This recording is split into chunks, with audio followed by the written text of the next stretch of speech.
Hi guys, ito po ang Miss Lee Vlog. Magre-repack tayo ng Gamitit candy.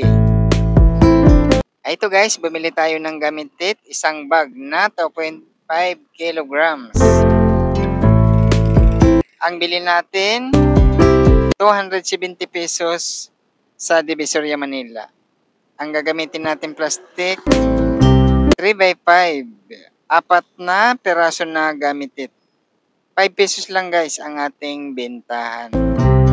Ayan, kung gusto natin or gusto nyo rin magtinda ng mga gamit hindi para kumita tayo, nasa mga palengke lang to, or kung andito tayo sa Metro Manila, sa Divisoria, Manila. Ayan, madali lang to gawin at saka sinishare ko sa inyo ang aking pagre-repack para tayo kumita ng mga extra income. Guys, pasensya na kayo, maingay ang ating background. Andito kasi tayo sa ating pwesto. Ganyan lang ang pagre-repack guys.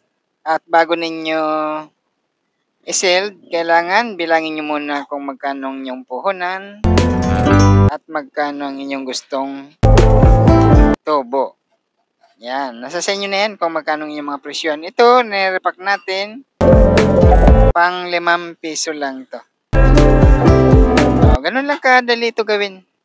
Ang pagre-repack nitong Gami Candy.